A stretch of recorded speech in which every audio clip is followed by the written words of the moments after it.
My dear friends, have you ever met someone who smiled not because life was easy, but because they refused to let life break them? I once met a cab driver in New York who lost his wife, his home, and nearly everything he loved. Yet every morning, he'd greet passengers with the same words, "Welcome to the happiest ride in the city." I asked him once, "How do you do it?" He said, "Sir, happiness doesn't visit me. I chase it down before the day starts." That hit me. Because too many of us are waiting for happiness to knock, when it's been ours to create all along. Today, I want to share 7 powerful tips that every person must follow every day to become more happy. The first key point is this: stop waiting and start choosing. Most people spend their entire lives standing at the station, waiting for the train of happiness to arrive. They wait for the right job, the right person, the right weather, the right number in their bank account, as if joy is some guest that sends you an invitation before it visits. But happiness doesn't arrive by schedule. It's built in the moments you decide to stop postponing your peace. Every morning, life gives you 2 options: to live by default or by design. The moment you open your eyes, before the noise, before the notifications, you already hold the remote control of your emotions. The question is, will you use it or hand it over to the world? We've been conditioned to think happiness is a reward, something we earn after the struggle, after success, after approval. But that's a lie the world keeps selling. Happiness isn't the dessert at the end of the meal. It's the main ingredient that flavors everything else. When you wait to be happy, someday, you create a moving target that never stands still. You tell your mind, "I'll smile when I get there." But when you finally get there, your mind has already picked a new destination. That's why even the most successful people often feel empty. Because they were chasing what they should have been creating all along. Choosing happiness doesn't mean ignoring pain or pretending everything is fine. It means refusing to let temporary storms define your entire climate. You can acknowledge sadness without surrendering to it. You can face chaos without becoming it. Think of it like driving in the rain. You don't pull over forever just because it's pouring. You turn on your wipers and keep moving forward. The same applies to life. The day you decide, "I will not let the weather inside me depend on the weather around me," that's the day you truly start to live. And here's the truth: happiness is a muscle. The more you use it, the stronger it gets.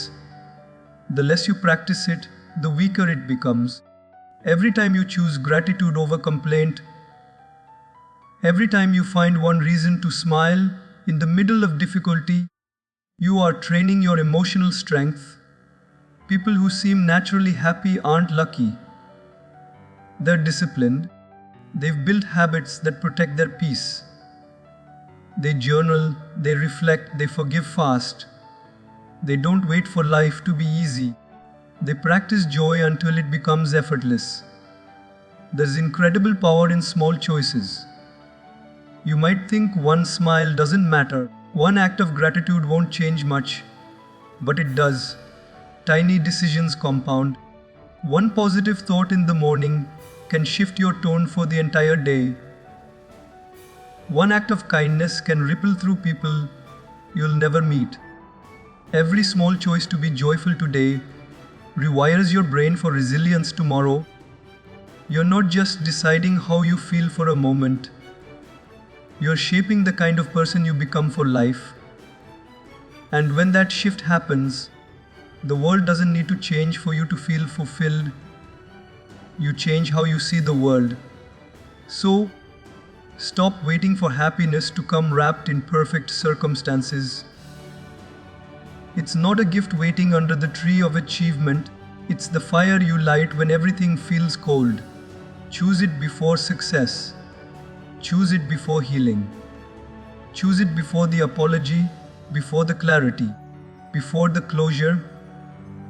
Because when you push yourself to be happy in the middle of the unknown, you discover that happiness was never a destination at all.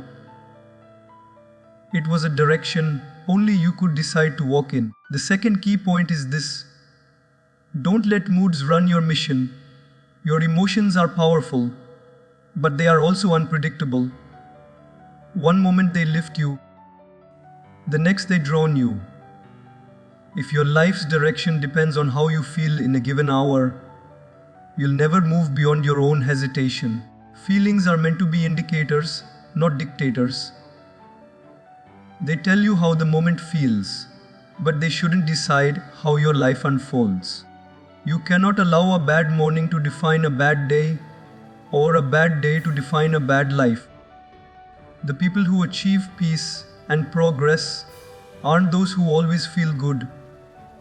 They're the ones who move forward even when they don't. There's a dangerous myth that happiness means being in a constant state of motivation. That's not true. Happiness is often found in quiet discipline, in the small daily acts that no one claps for. Some days you'll wake up inspired, other days you'll wake up tired, frustrated, or lost. Those are the days that test the depth of your purpose, because anyone can smile when the road is smooth. But true growth happens when you keep walking with scraped knees and heavy feet. The mission must stay bigger than the mood. If you make decisions only when you feel perfect, you'll spend your life waiting for the right emotion to show up. And trust me, it rarely does. Your mission is what keeps you anchored when the emotional waves rise. It's the why that pulls you through the how. Think about it. A pilot doesn't abandon the flight because of turbulence. They stay focused on the destination. The same applies to life. When you know your direction, your feelings stop controlling the steering wheel. You still experience them, but they no longer throw you off course. You start learning how to act in alignment with your values, not in reaction to your moods. That's when you begin to taste real freedom. Not the freedom from pain, but the freedom from being ruled by it. Some people mistake emotional control for suppression. But controlling your emotions doesn't mean ignoring them. It means understanding them. It's about recognizing that I feel sad is not the same as I am sad. Feelings visit, they don't define. Learn to sit with them, listen, and let them pass without building a home for them. When anger rises, breathe before you speak. When fear whispers, ask it what it's trying to teach you. When self-doubt screams, answer it with evidence from your past victories. That's not denial, that's mastery. You can feel everything and still choose peace. One of the most liberating truths in life is realizing that you don't have to feel ready to start most of what's worth doing. Working out, forgiving someone, chasing a dream, healing from heartbreak begins with resistance. The magic happens in motion. Once you start, the feelings follow. That's why discipline is the backbone of happiness. Discipline is not cold or robotic. It's an act of love toward your future self. Every time you show up when it's hard, you're telling yourself, my purpose is worth more than my mood. That consistency builds confidence, and confidence builds joy. So when your emotions start to fluctuate, and they always will, remind yourself that your mission stays the same. You're allowed to feel everything, but not to quit because of it. Don't hand your destiny to temporary emotions that change with the weather. Anchor your actions in values, in faith, in vision. The goal is not to silence your feelings, but to rise above their noise. Because the moment you stop letting moods run your mission, you become unstoppable. calm in the storm, focused in the chaos, and grounded in who you are no matter how the world tries to shake you. The third key point is this: train your mind like an athlete. Your mind is the gym where every victory, every failure, every reaction begins. Just like muscles, thoughts grow stronger with repetition. If you constantly feed your mind negativity, doubt, and fear, don't be surprised when those are the reflexes that surface during hard times. But if you intentionally train your thoughts towards strength, gratitude, and discipline, your mental resilience becomes unshakable. Most people work tirelessly on their bodies, careers, or relationships, yet they neglect the one organ that controls them all. The mind left untrained becomes a battlefield of chaos, but the mind trained with intention becomes an arena of peace. Training your mind means understanding that thoughts are not commands, they're options. You don't have to believe every thought that crosses your mind. Some thoughts come from fatigue, some from insecurity, some from old wounds that never healed. The key is learning to observe them without obeying them. An athlete doesn't quit just because the first workout feels hard. They understand that resistance is part of growth. In the same way, when you catch yourself spiraling into negativity, that's not a failure. That's a moment to flex your awareness. It's your mind saying, "Here's your chance to practice control." That's when real transformation begins. Not when life gets easier, but when you start mastering the way you respond. You can't build a strong mind without consistency. One day of positive thinking won't erase years of self-doubt. It's a daily routine. Feeding your brain better words, better input, better silence. Just as an athlete stretches before they train, you must stretch your thoughts each morning. Read something uplifting. Speak something empowering. Sit in stillness. Protect the first few minutes of your day as if your peace depends on it. Because it does. Every day you train your mind to start with intention. You set the tone for how you'll face the noise of the world. And over time, this habit becomes armor. Not the kind that hardens you, but the kind that shields your peace. One of the greatest skills a trained mind develops is emotional distance. The ability to step back from a moment before reacting to it. People who lose control aren't weak, they're just untrained. A sharp mind doesn't silence emotion, it channels it. It knows that anger can fuel change, that fear can spark preparation, that pain can deepen empathy.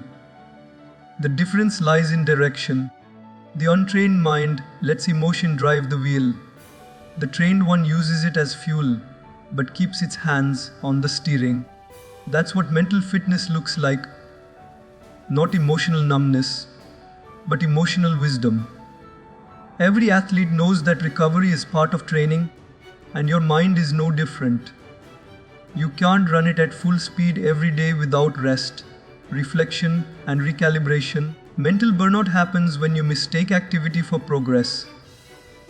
Taking time to unplug, meditate, or simply breathe doesn't mean you're being lazy. It means you're maintaining your equipment. The sharpest minds are not those filled with noise, but those that know how to quiet it. Learn to rest your thoughts, to let silence heal the clutter, and to recharge your focus. Rest is not the absence of training, it's the continuation of it. So start treating your mind like the athlete it's meant to be. Disciplined, focused, resilient, and self-aware.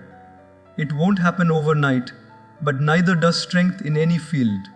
You train it daily, through challenges, through setbacks, through conscious repetition.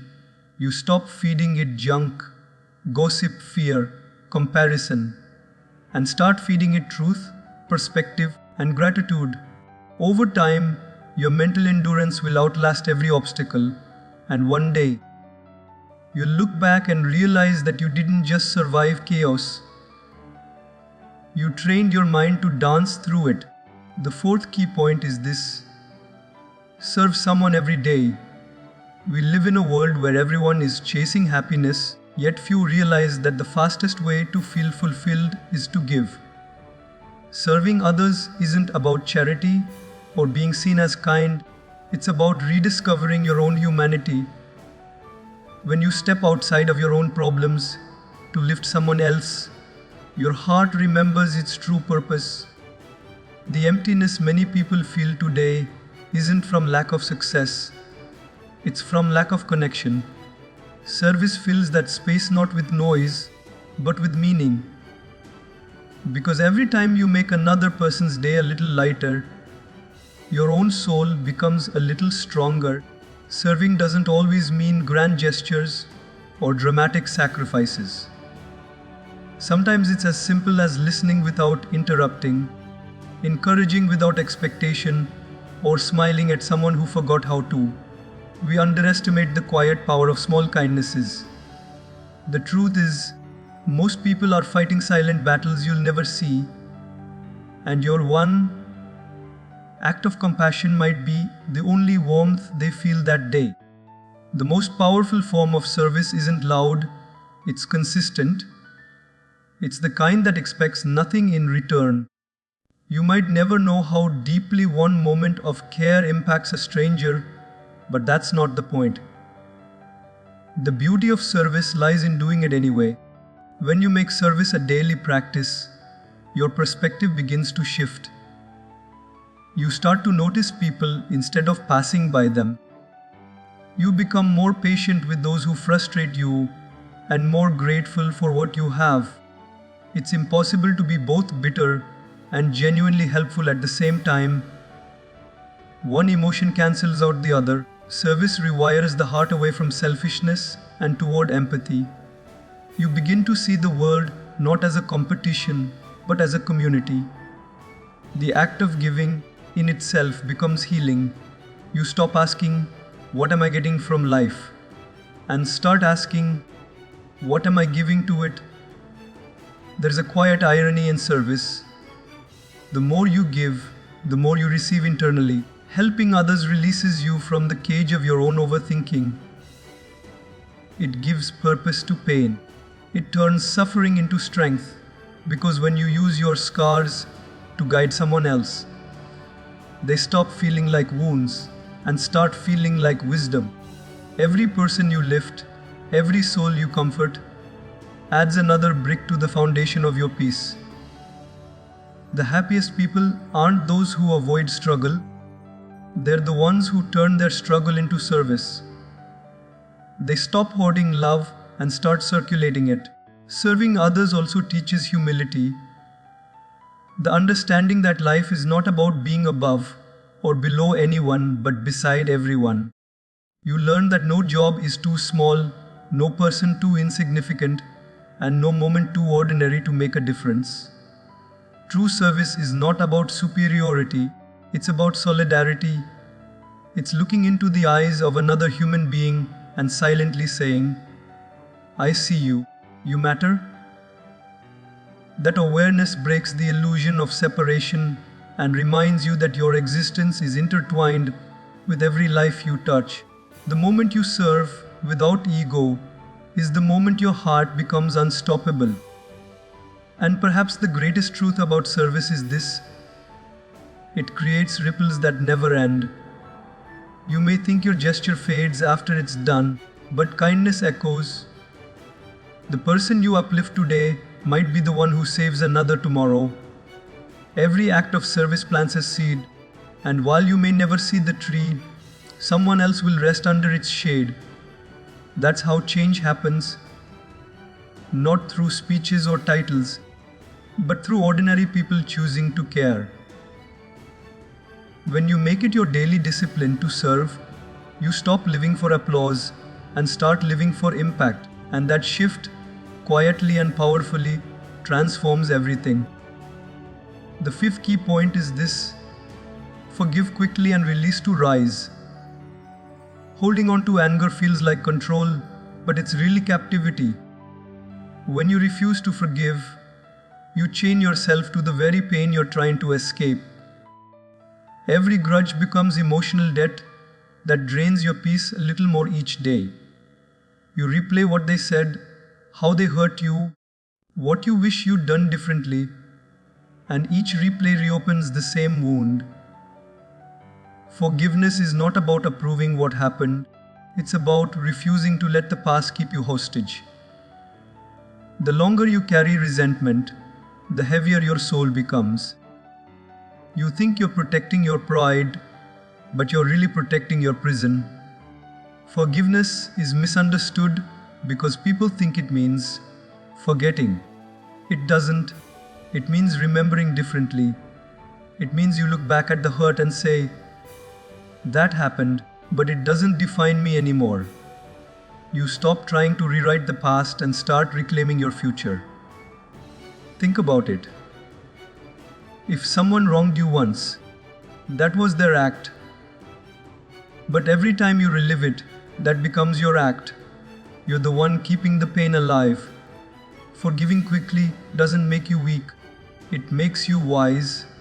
It shows you value your inner peace more than your outer pride. Because at the end of the day, peace is not something others hand you. It's something you protect fiercely from within. When you choose to forgive, you are choosing freedom. You're saying, "I refuse to carry what doesn't belong to my destiny." It takes courage to drop the weight you've grown used to. Sometimes people hold on to pain because it's familiar. They don't know who they'd be without it. But healing requires space, and you can't create space for new joy when you're still storing old anger. Picture your heart like a room. Forgiveness is opening the windows and letting the light back in. It's choosing to breathe again after years of suffocating in bitterness. You don't do it because they deserve it. You do it because you deserve peace. There's also another layer to forgiveness. Forgiving yourself. We often carry guilt longer than anyone else would ask us to.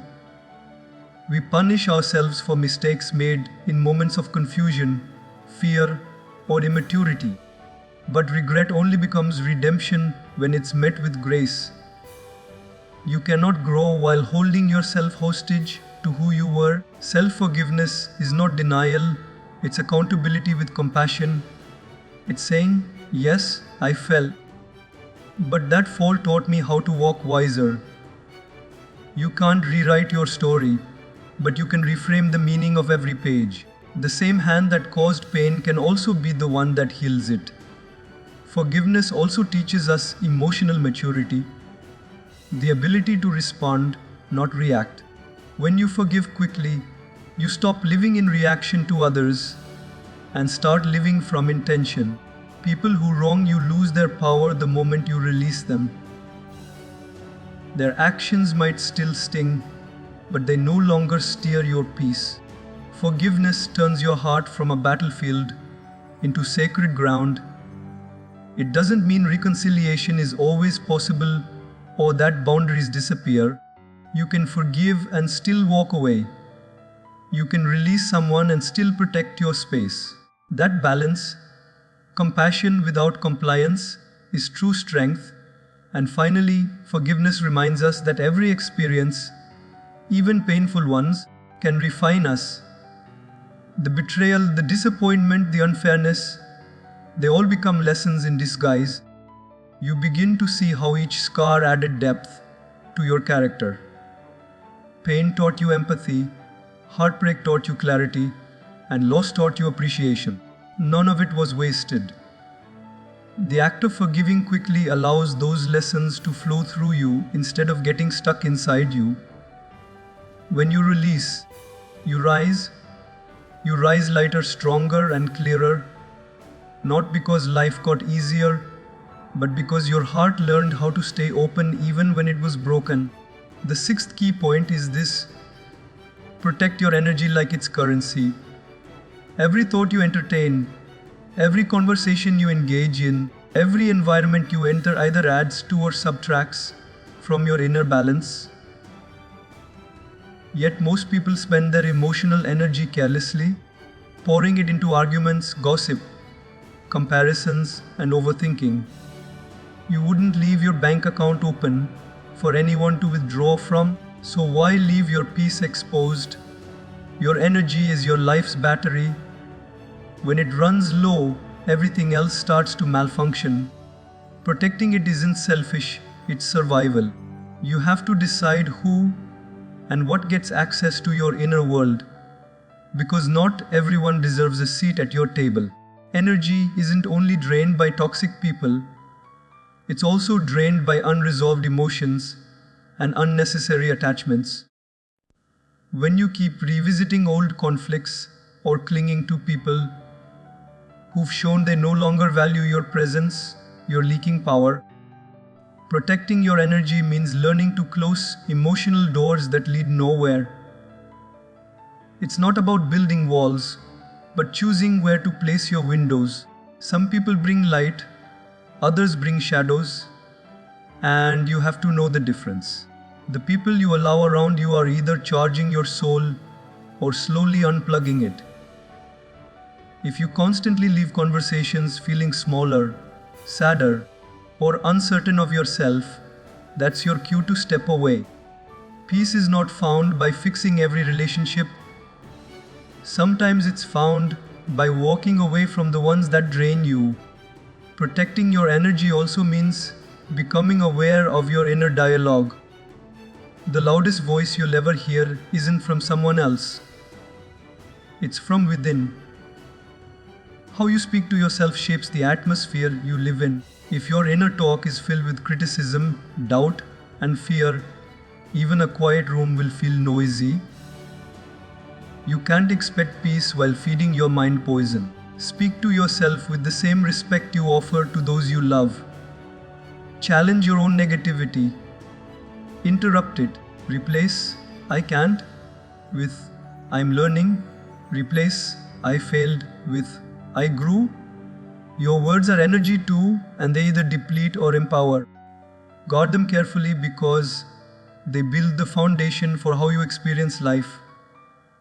Environment matters more than we often admit. Your surroundings influence your spirit in ways you might not immediately notice. The music you listen to, the content you consume, the conversations you repeat, all of it shapes your frequency. Protecting your energy means curating your environment with intention. Spend time in nature, sit in silence, read things that expand your perspective. Limit your exposure to noise disguised as entertainment. The more you simplify what surrounds you, the clearer your inner world becomes. It's hard to hear your intuition when your life is too loud. Protecting your energy often starts with quieting everything that doesn't nurture your peace. Boundaries are the invisible fences that preserve your emotional garden. Many people mistake boundaries for barriers, but they're not built to keep others out. They're built to keep your peace in.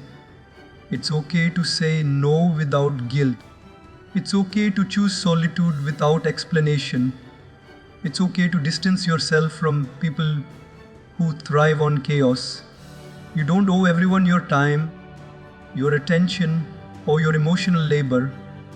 When you start honoring your boundaries, you send a message to both yourself and the world. My energy is sacred. And when you live by that truth, the right people will understand and respect it, because they're protecting theirs too. Protecting your energy is ultimately about alignment, making sure your actions, relationships, and thoughts all move in the same direction as your peace. You can't live a calm life while staying loyal to chaos. Every day you must ask yourself, is this worth my energy? If the answer is no, let it go without regret. Because every time you say yes to peace, you reclaim a piece of yourself. The strongest version of you isn't the one who fights every battle. It's the one who chooses which ones are worth fighting.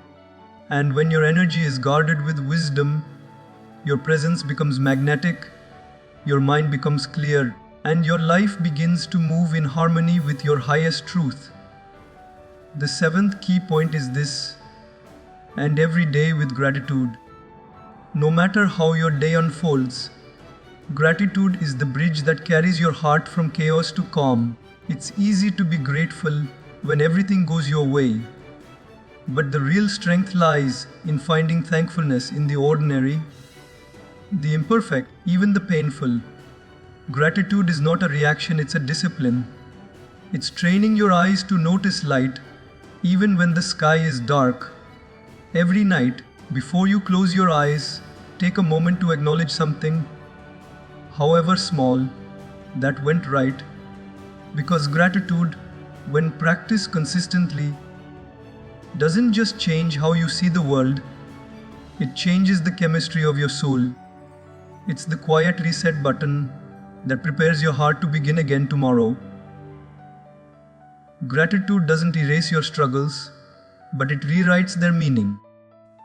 When you end your day reflecting on what you still have instead of what you've lost, your perspective transforms. The same event that once felt like failure starts to look like growth.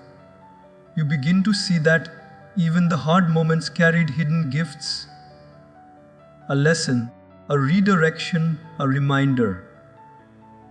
The ungrateful mind stays trapped in what's missing, but the grateful heart learns to build from what remains. Gratitude is like emotional alchemy.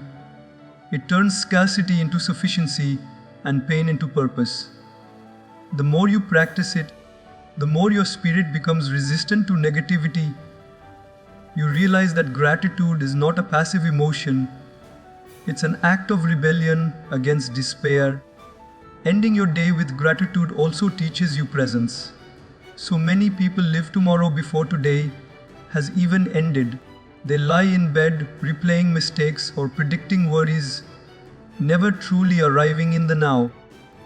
But gratitude brings you back to this moment, to the breath that's still steady, the heart that's still beating, the chance that's still alive. It reminds you that life, no matter how uncertain, is still a gift. Even on the days that felt heavy, you can find one thing to honor: a kind word, a sunset, a lesson learned. When you start noticing these small blessings, you realize they were never small at all. Gratitude grounds you. It pulls you out of fear and returns you to peace. There is a quiet ritual in ending the day with thankfulness. It can be as simple as whispering, "Thank you," before you sleep, or writing 3 things you appreciated in a journal. That act signals to your mind that the day is complete, that no matter what happened, you have chosen closure, not chaos. Over time, this ritual rewires your thoughts. Your brain starts scanning for good throughout the day, anticipating what it will later record.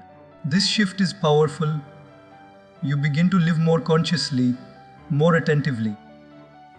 Gratitude stops being something you remember at night and starts becoming something you carry all day long. It becomes part of your rhythm, part of your identity. When you practice gratitude daily, you also learn compassion, both for yourself and for others. You stop expecting perfection because you start appreciating progress. Gratitude softens the sharp edges of judgment. It helps you understand that everyone, including you, is doing their best with what they know.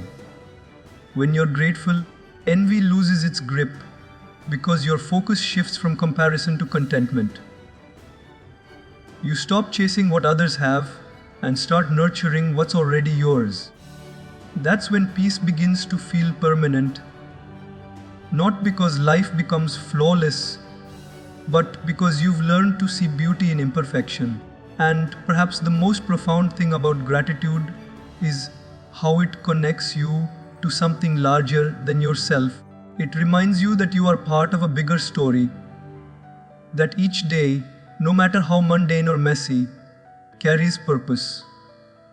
When you end your day with gratitude, you're not just listing blessings, You're acknowledging that you've been entrusted with another chance to live and learn. That awareness builds humility and hope at once. Gratitude turns the ordinary into sacred ground. It teaches you that happiness doesn't always come from what's added to your life. Sometimes it comes from finally noticing what's been there all along, and that's the truth. Happiness isn't found in the distant future or in some perfect version of life that never arrives. It's found in the small, deliberate choices you make every single day. When you stop waiting and start choosing, when you control your moods instead of letting them control you, when you train your mind, serve others, forgive quickly, protect your energy, and end each day with gratitude, something changes deep inside you. You stop chasing happiness like a shadow and start embodying it like light. You realize it was never about becoming someone else. It was about uncovering the joy that's been buried beneath the noise all along. Every sunrise gives you a new chance to push yourself, not just to work harder, but to live deeper, to smile when it's easier to frown, to stay kind when life feels unfair, to keep your peace when everything tries to steal it. Happiness isn't a reward you earn, it's a state you build through discipline, awareness, and grace. It's not about pretending everything's fine. It's about knowing you'll be fine, no matter what comes. So as you walk into tomorrow, remember this: you are the builder of your own joy. You are the guardian of your peace. You are the artist of your inner world. Life will test you, people will misunderstand you, and circumstances will challenge you. But the power to rise above it all lives within you. Push yourself to be happy, not because life is perfect, but because your spirit deserves peace. And when you choose that, consistently and courageously, you don't just live a good life, you live a grateful one.